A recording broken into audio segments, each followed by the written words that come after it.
Hello everyone, my name is Mark and this is Mark's Movie Reviews. How you doing? And today we are taking a look at Shin Godzilla, which I just saw a couple days ago, and it is definitely different. So I've seen all the Godzilla movies. I'm a pretty big fan. I'm not an expert like some other people that I know, but I'm a connoisseur of monster movies, I think, and this one is sets apart from the rest. That's definitely a good way to describe it. So this is directed by the same guy who created Evangelion, the anime series, and it kind of shows some of the scenes match up pretty well. You know that you can see visually how it's sort of like inspired by Evangelion, and some of the music matches up pretty well too. So first and foremost, this movie doesn't really follow the same convention that a usual Godzilla movie follows. Most of the time in Godzilla, there'll be a human character which sort of parallels Godzilla, right? Whether that's a soldier or you know, uh, somebody, a scientist, whatever. There's usually someone who takes over the role of, I need to stop the monster. Or in most of the movies where he fights another monster, it's someone that tracks him and then, like, at the end watches the fight, that kind of thing. There really is, the first half of this movie doesn't have that character. Instead, we're introduced to many, many, many, many characters. In fact, I could say that there's a little bit too many. And it's kind of hard to follow for the first even 30 minutes, after Godzilla shows up, it just sort of jumps back and forth between different politicians and members of the Japanese government. And every scene has a little subtitle telling you who this person is and where the current location is. Like you see that a lot in Japanese films. Like they'll do things like they'll talk about a location and then they'll suddenly cut there. Like there'll be two characters and they'll be talking about, and they'll say something like, wow, I hope this doesn't destroy the baseball stadium, and then they'll cut to the baseball stadium. That seems to be a trope that they use a lot, and this movie kind of overuses it. Every 5 seconds they're cutting to another place and showing another person, and there's a little title saying who this person is and where they are, and it gets a little overwhelming, especially when you don't speak Japanese and you're watching it subtitled, and then you're kind of like trying to read everything, and it gets a little hard to follow. But that being said, and that doesn't let up. That goes through like the entire fucking movie.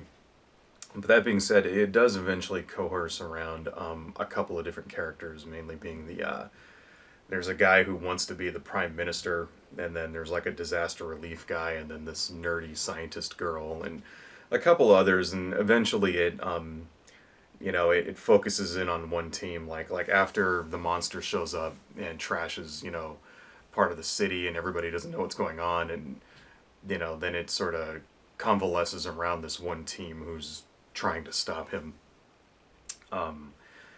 And apparently, the plot is sort of like, it's a little more like realistic almost. It kind of makes you think like, well, what would really happen if a giant monster showed up? And apparently there's a little bit of satire in there, like they were, and some social commentary as well. Like apparently after the Fukushima disaster, there was just meeting after meeting after meeting, and nobody wanted to take responsibility and all that stuff, and they kind of mirror that in this film. There's just all these meetings, and they have to have a meeting before their meeting, and then they have to have a meeting before they go to the press, and then shit's changing, and and everyone's losing face and that kind of thing.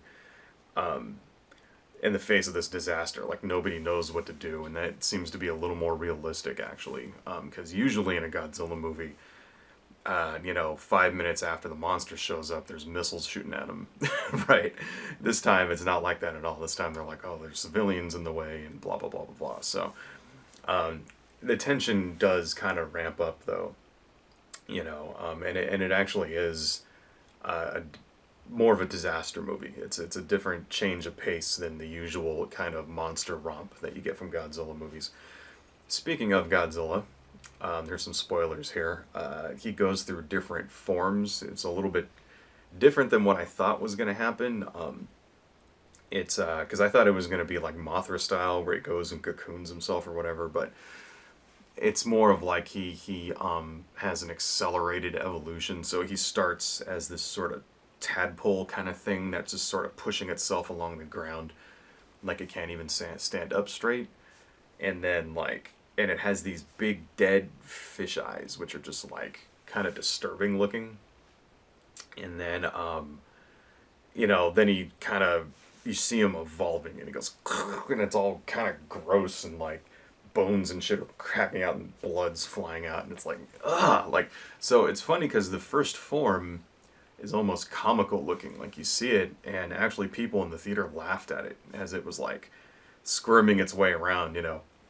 People were laughing at it, and then it evolves to its second form, and then everyone, like, I heard this gasp in the theater, like people are like that kind of thing, because it's like kind of disgusting, you know. And then so it's funny because then the third form is like pretty horrifying.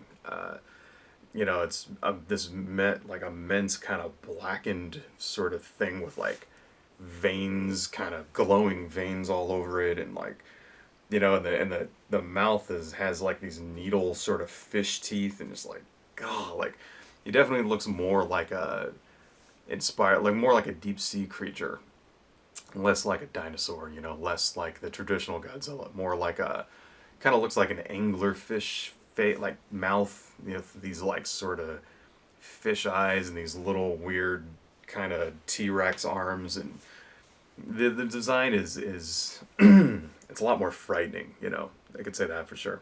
So there isn't another monster for him to fight in this one, but it doesn't really need it. This is more of like a disaster flick mixed with a horror story, and how they're gonna like try to stop him. And then spoilers here, like the international community decides that they figure out that he's going to spawn, and kind of the same way as in the 97 Godzilla, where he's like asexual, and he gives birth to all these other Godzillas, and then they're gonna nuke him. Like the same kind of thing happens here. So they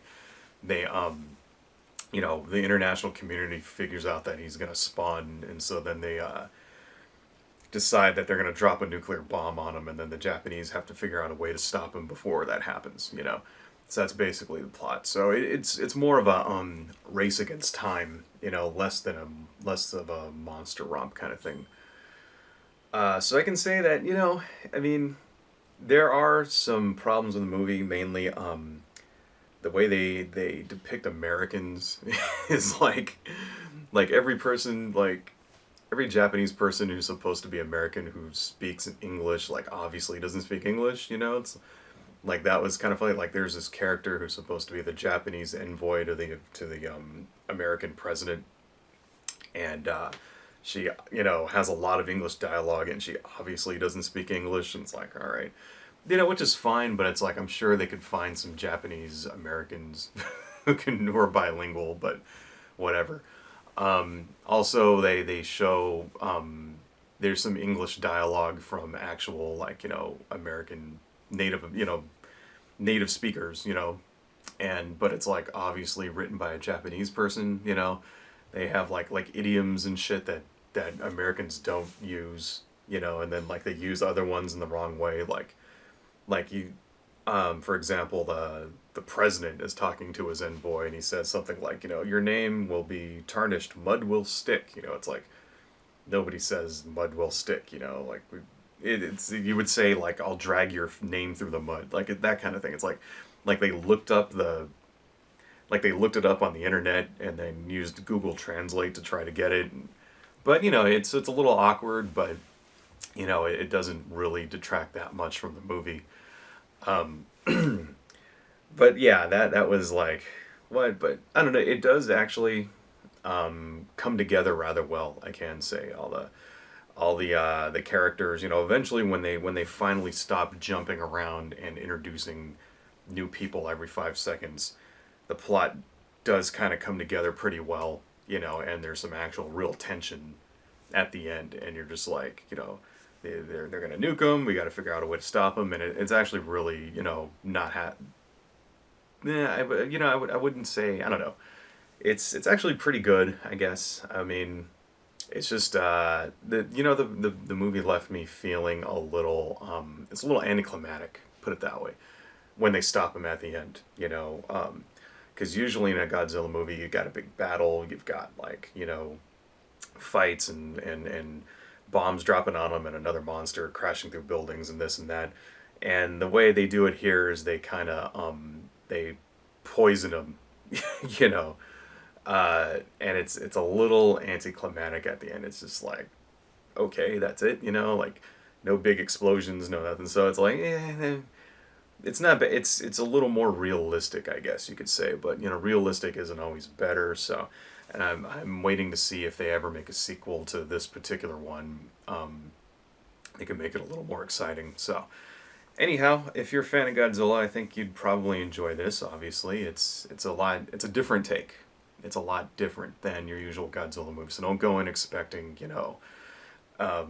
anything like that you're used to. It's not Godzilla versus Destroyer or whatever, but it's definitely a unique take on Godzilla. And if you get a chance to see it in the theater in your area, I'd say take it. Adios, folks.